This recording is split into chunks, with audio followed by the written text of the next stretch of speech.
day everyone, and I am Pushi Summer Energy, and now we are going to interview Ma'am. What is your name? Rothschild Latera Lakinta. Ma'am Rothschild Latera Lakinta.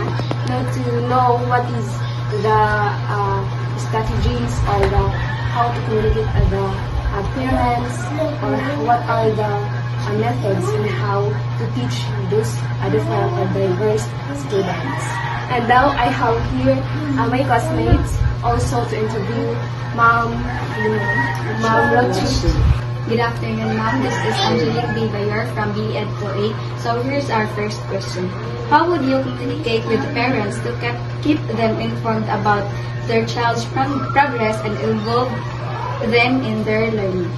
Okay, so first and foremost, if you are handling a class in Act 1, so you should have an anecdotal record.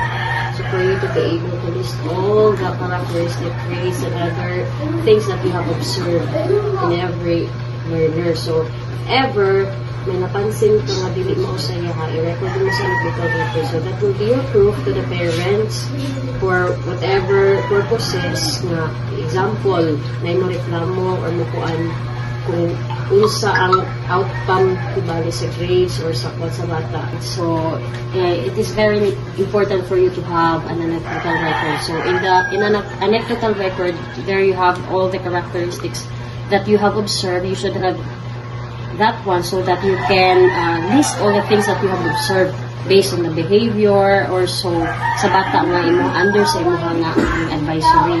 So that will be your proof to the parents if ever you will be calling someone or somebody, example a guardian or a parent, regarding to the character or the behavior of a certain child. So na kay pruweba sa iya na ipakita na there is something happening inside the classroom. Also, regularly, as in every single day, I am informing all the parents and guardians through group chat, as well as there are times also na nagapatawag sab ko personally through the child or through personal na message sa parent nga under na ako nga bata, so para maistorya na ko siya or sa kanya. And as for the progress, so quarterly nagakandak ng recognition included na in our agenda that the individual progress of the child, including the behavior, must be reported to the parents for them to be able to know the progress or yung mga behavior, mga problems na encounter or ginahimo sa bata. So, para na action. Thank you, Ma'am. And here's my question. Can you describe how you would collaborate with other elementary teachers to develop and implement engaging lesson plans that meet the diverse needs of our students? Okay, so if you are in the field already, there you have it called Slack session, or itawag siya nga every midterms sa edukasyon, nag-conduct ng Slack session. So na siya kaklase ng mga trainings wherein we are being trained to make some lesson plans, especially for diverse learners. So we are in MG, therefore we need to have that kind of training because we are using 2 grade levels in one session lang. So kinahanglan naman siya. Giusa na makapag-collaborate by having this FGD of a group discussion. FGD siya. Then nag-discuss mo ito kung sa mga techniques, strategies, then nag-apply kung sa ilang i-apply dito na strategies sa ilang effective para sa ilang. So gina-share na siya through that one. Then by doing that, so makakonsole may o ganito bali different strategies na pwede na may apply mga techniques para mas ma-improve ang among lesson plans and other strategies within the classroom. I have a question about the ICT now, because this is like rural place where the ICT about the technology, the new technologies are effective here.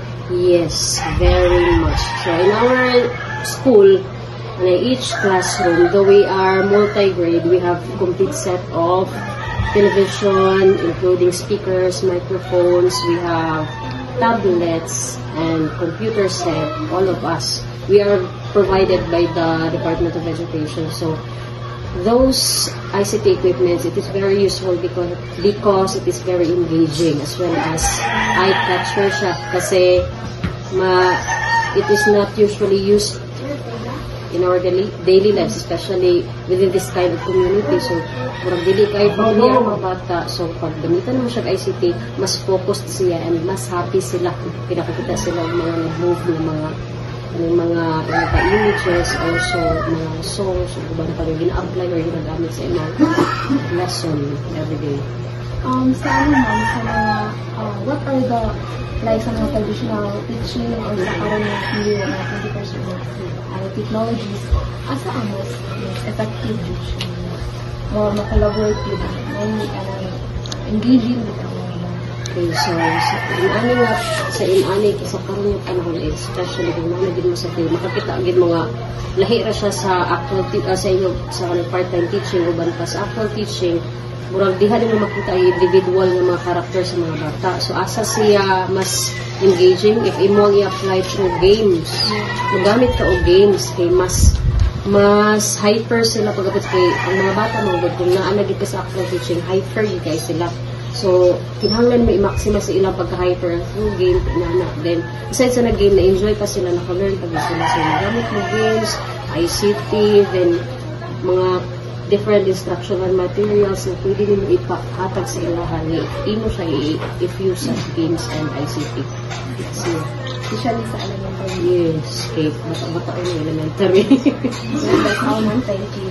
Afternoon again, ma'am. I am Textile Alayame, BID2A student. So, my question is, if an elementary student was struggling with a concept or skill, how would you work with their parents to develop a plan to support their learning at home and in the classroom? Okay, so if there is someone struggling, especially during the lesson, so my techniques about that, dili kayo ko nag-focus or dili kayo ko as in diretso sa parent because there is gitawag na ito nga factor na ganing walay makatrain or walay makatudlo sa ila. It is because ang parents side is dili capable, no? So first thing akong ginabuhatan na is within the classroom sa, so I have this peer tutoring. So I am assigning someone or somebody who is independent to that certain bata na struggling siya. So daily gina-partner niya ng bata until ma-develop ang kanyang struggling na bata. Then, gina-consult ko na ko ang parent through GC hapon na personal na message or ginapatawag siya na i-follow up lang din ng bata kay as of the moment struggling pa din siya. So, pag in case there will be nobody na maka-assist sa bata in their own house, so I will ask or I will be telling the parents to ask somebody within the family na mag-unapatabang ang mga bata. Kaya naman siya in reality nga naman yun na din. So kung saan pa rin mag-ingon ng parent na tugluin ng bata, hindi na ma-apply. Kaya ang mama, ang papa, no read, no write, yapon. So isa ko na, magpabilin din siyang struggling. So therefore, dili ko usually nagasalit sa as in 100% sa parents. Minhan na kung tabang within the family, sa classmates, o pinsa pa pwede maka-assist sa iya in behalf sa ako pinumpaya o manage ang tanan kibali. So lagi man ito man independent learner to struggling. Good afternoon, ma'am. I am Julina Picaronsa, and here's our last question. How would you design and lead a family engagement activity or event that promotes elementary students' learning and involves parents and the community in a fun and interactive way?